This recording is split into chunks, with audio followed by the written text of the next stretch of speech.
The concept of next-gen consoles has changed dramatically over the years. We no longer live in a time in which only one hardware iteration is released for a console generation. Instead, we're starting to see multiple hardware iterations of an existing platform with varying power and features. Funny enough, this trend actually first began with Nintendo when they refreshed the 3DS with new 3DS, which added more processing power and additional inputs like extra shoulder buttons and the C-stick.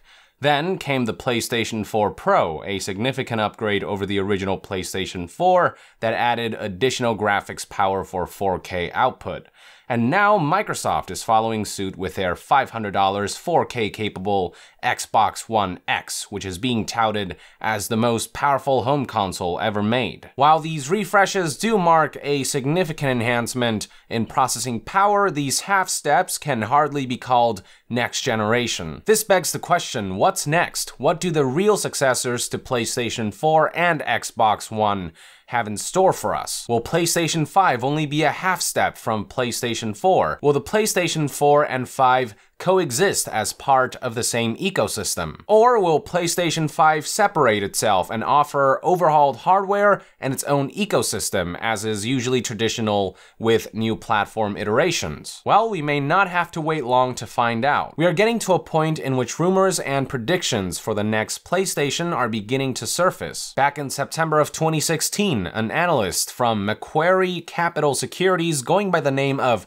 Damien Thong, who made accurate predictions of the PS4 Slim and PS4 Pro, stated that he expects the PlayStation 5 to release sometime in the second half of 2018.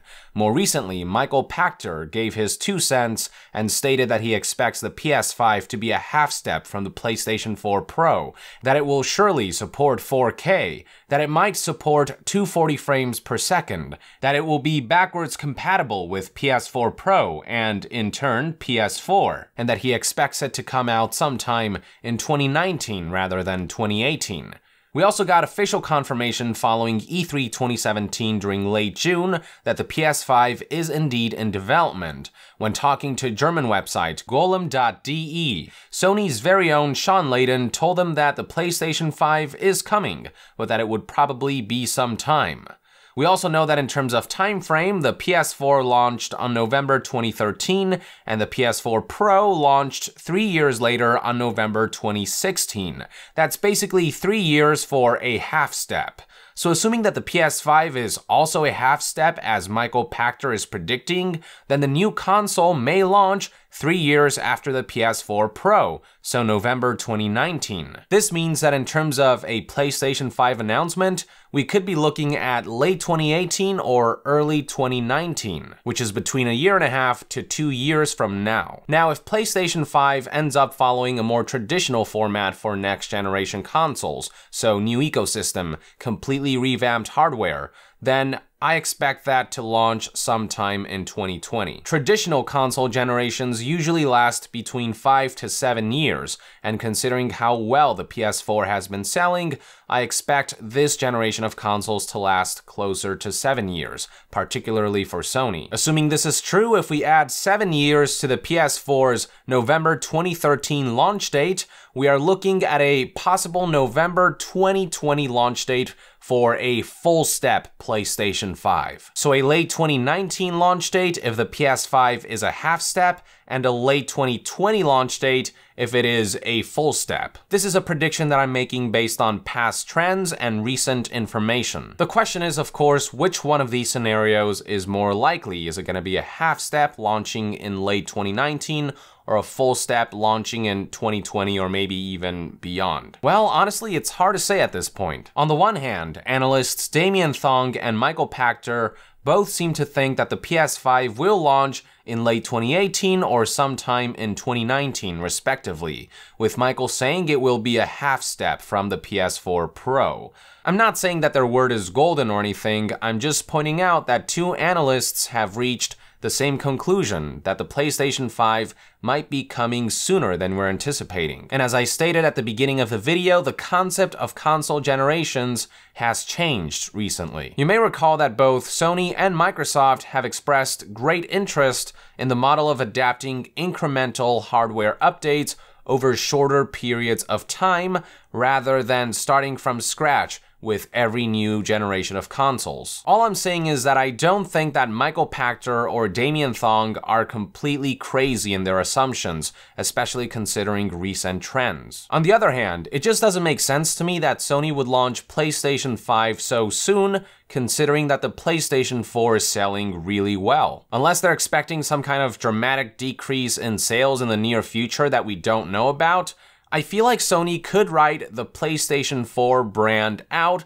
up until 2020. I'm also not sure what Sony would have to gain exactly by making the PlayStation 5 a half step from the PlayStation 4 Pro. From a consumer point of view, this half step idea is so just dull and lacking in excitement. Like, that's it? That's what the PlayStation 5 is? Just a half step better than the PlayStation 4 Pro? That's not necessarily a good selling point. What's wrong with starting from scratch and taking a full step forward, which is what console generations have been doing up until now? I personally like the idea of wiping the slate clean, regrouping, and coming up with new ideas and innovations rather than just focusing on incremental hardware updates. From developers' point of view, if it turns out that the PS5 is the kind of half step in which it'll share games with the PS4 and the PS4 Pro, by which I mean there's not gonna be like PS5 exclusives, it's all gonna be part of one ecosystem. If it's gonna be like that,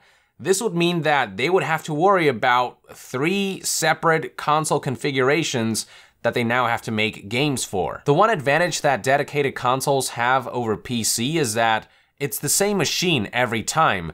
Every unit is built and programmed exactly the same. And what this does is make it a lot easier for developers to optimize games, since it's just a one-size-fit-all type of deal. With PC, on the other hand, they have to optimize their games for as many brands, configurations, and combinations of things like GPU, CPU, RAM, etc. as possible. That's why lately a lot of PC ports have been pretty rough, whereas the console counterparts have been running pretty smoothly. But if dedicated consoles suddenly start releasing new hardware configurations every couple years through half steps and whatnot, sooner or later, developers are gonna start running into the same kind of problems on console as on PC. They're gonna have to start making games for too many different configurations and pieces of hardware, which is gonna make game optimization that much more difficult, and game development will take that much longer. Now, this is assuming that the PS5's half step will end up being part of the PS4 ecosystem, meaning that all games have to be developed for all 3 consoles. I think that'd be kind of ridiculous. Hopefully Sony won't do that. I don't think they will. That would defeat the whole purpose of calling this console the PlayStation 5. I think what they're gonna do is, even with the half step, they're gonna have PS5 be its own ecosystem separate from PlayStation 4. That way developers can choose to develop exclusively for the PS5 and its new power and hardware capabilities. But now what you got is a console that only took half a step from the PlayStation 4 Pro, but also doesn't have the back catalog of games to justify the purchase. I feel like the right thing to do and the most compelling solution is to go back to tradition, make PS5 a brand new piece of hardware, a full step upgrade, and just revamp it in terms of hardware and services to be exciting. I feel like there's nothing wrong with how we have been doing next gen for years and years now. And now they're trying to change it up to be more PC-like, where they kind of just switch in components in and out, little half steps here and there.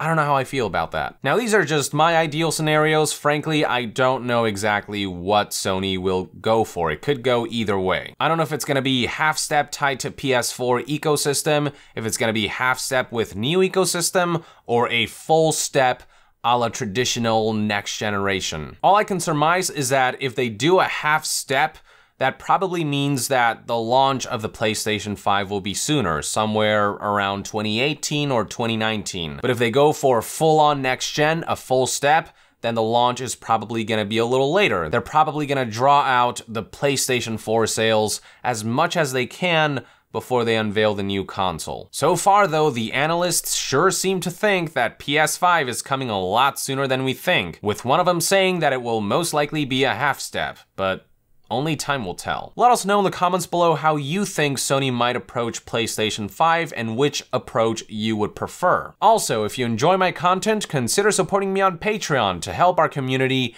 remain independent from corporate interference. And to be further updated on all things video game news, reviews, and discussions, stay tuned right here on Young Yeah. I'll see you guys next time. Young out!